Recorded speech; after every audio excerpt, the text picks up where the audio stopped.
প্রতিদিনের একঘেয়ে রান্নায় আজ একটু অন্যরকম স্বাদ নিয়ে আসি। ঘরে থাকা রকমারি তাজা সবজি একসাথে নিয়ে বানিয়ে ফেলি মজাদার পাঁচমিশালি সবজি। খুব বেশি মশলা বা ঝামেলা কিছুই নয়, একদম ঘরোয়া উপকরণ আর সহজ রান্নার পদ্ধতিতে তৈরি হবে এমন এক পদ যা গন্ধে খিদে বেড়ে যাবে আর ভাতের সঙ্গে খেতে বসলে একেবারে মন ভরে যাবে। তাহলে চলো আজকের এই সহজ সুস্বাদু আর একেবারে বাঙালি আনা পাঁচমিশালি সবজি রান্নাটা শুরু করে ফেলি। একদম দেরি না করে ঝটপট দেখে নিই চলো আজকের রেসিপিটা। তার জন্য এখানে আমি কিছুটা তাজা সবজি আমি এখানে নিয়ে নিয়েছি। তোমরাও এখানে সবজিগুলোকে নিয়ে নেবে। আমি এখানে ঘরে যা যা সবজি ছিল সেগুলোকে নিয়ে নিয়েছি। তোমাদের ঘরেও যা সবজি থাকবে সে পাঁচমিশালি সবজি তোমরা এখানে নিয়ে নেবে। আমি এখানে নিয়েছি আলু, মূলো, বেগুন, ঘি করলা, উচ্ছে জায়গায় আমি এখানে ঘি করলা নিয়েছি, কুমড়ো, এখানে নিয়েছি পেঁপে, গাজর, ক্যাপসিকাম, বিনস, আর আমি এখানে নিয়ে নিয়েছি এখানে পেঁপে, এখানে অর্ধেকটা মতো পেঁপেও আমি এখানে নিয়ে নিয়েছি। সব রকম সবজি নেওয়া হয়ে গেছে। এবার আমি কড়াইটা প্রথমে গরম করে নিয়েছি। এবার আমি এখানে দিয়ে দিচ্ছি সর্ষের তেল। সর্ষের তেলটাকে ভালো করে আমি এখানে গরম করে নিয়েছি। এবার আমি ওর মধ্যে দিয়ে দিচ্ছি পাঁচফোড়ন আর আমি দিয়ে দেবো এখানে তেজপাতা। এখানে একটা তেজপাতা আমি ছিঁড়ে এখানে দিয়ে দিয়েছি আর দিয়ে দিচ্ছি শুকনো লঙ্কা। এটাকে আমি 1 মিনিট মতো এটাকে হালকা গরম করে নিচ্ছি। যতক্ষণ না পাঁচফোড়নে একটা হালকা গন্ধ বের হবে ততক্ষণ এটাকে ভালো করে এটাকে তেলের মধ্যে নেড়ে নেব। এবার আমি দিয়ে দিচ্ছি সবজিগুলোকে। প্রথমে আমি দিয়ে দিচ্ছি বিনস আর ঘি করলাটা এখানে তেলের মধ্যে প্রথমে দিয়ে 1 মিনিট নেড়ে তারপর আমি বাকি সবজিগুলোকে সব আমি এক এক করে দিয়ে দেবো। এবার আমি এর মধ্যে দিয়ে দিচ্ছি কাঁচা কলা, বিনস, সব রকম মিক্স করা সবজিটা পুরোটাই আমি এখানে দিয়ে এটাকে নেড়ে নেব। এখানে প্রথমে আমি কাঁচা কলা, বিনস আর ঘি কলাটা দিয়ে 1 মিনিট মতো নাড়াচাড়া করে নিচ্ছি। এবার আমি বাকি যে সবজিগুলো ছিল সেগুলোকেও আমি তেলের মধ্যে সবগুলোকেই দিয়ে দিলাম। সবগুলোকে দিয়ে ভালো করে একবার নেড়ে নিচ্ছি। তারপর এখানে আমি দিয়ে দেবো, এখানে সবজির উপরে দিয়ে দিচ্ছি আমি নুনটাকে বুঝে দিতে হবে, কারণ সবজিগুলো এখন অনেকটাই বেশি লাগছে। যখন এটা নাড়াচাড়া করা হয়ে যাবে তখন ওটা অনেকটাই কমে যাবে। তাই সবজিগুলোর উপরে দিয়ে দিচ্ছি 1 চামচ মতো, বড় চামচে 1 চামচ মতো নুন আমি এখানে দিয়ে দিচ্ছি।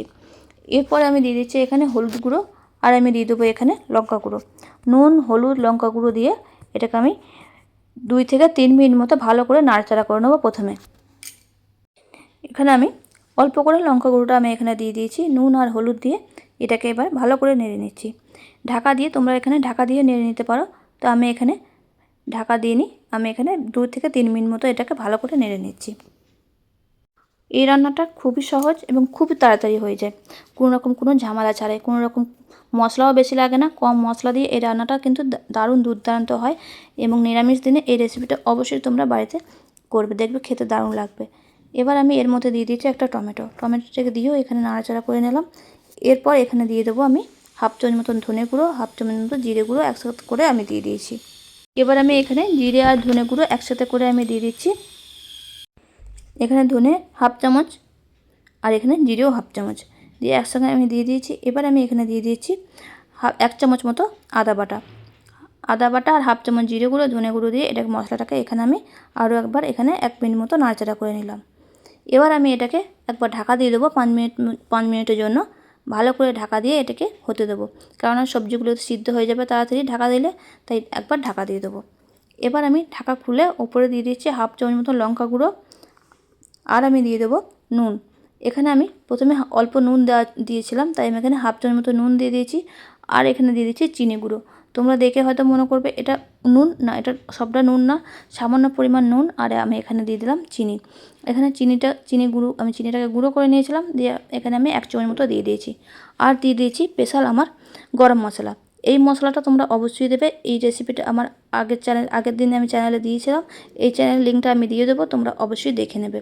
এই রেসিপিটা এই মশলাটার জন্য খেতে আরও বেশি ভালো লাগবে। এই মশলাটা তোমরা অবশ্যই দেবে।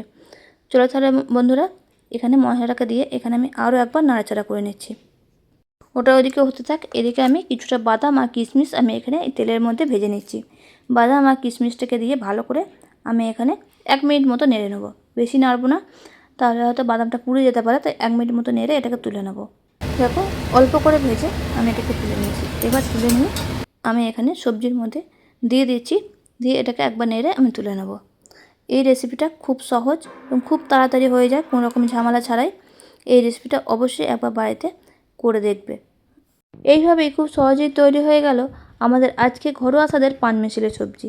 নানা রকম সবজির মিলেমিশে যাওয়ায় স্বাদ আর মশলার সুন্দর গন্ধে রান্নাঘরটা যেন ভরে উঠল এক অন্যরকম আনন্দে। গরম গরম ভাতের সঙ্গে এই সবজিটুকু থাকলে আর বেশি কিছু না হলেও চলে। জীবনের মতো রান্নাতেও অনেক রঙের মেলবন্ধন দরকার, তবেই তো সাধারণ মুহূর্তগুলো অসাধারণ স্বাদে ভরে ওঠে। রান্নাটা ভালো লাগলে অবশ্যই পাশে থেকো। দেখা হবে নতুন কোনো ঘরোয়া স্বাদের রান্না নিয়ে। ভালো থেকো, সুস্থ থেকো। আর যদি ভালো লাগে অবশ্যই চ্যানেলটা সাবস্ক্রাইব করো। আর যারা নতুন তারা অবশ্যই চ্যানেলটা সাবস্ক্রাইব করে পাশে থাকো। এরকম ভিডিও তোমাদের কাছে যখন পোস্ট করব পৌঁছে যাবে।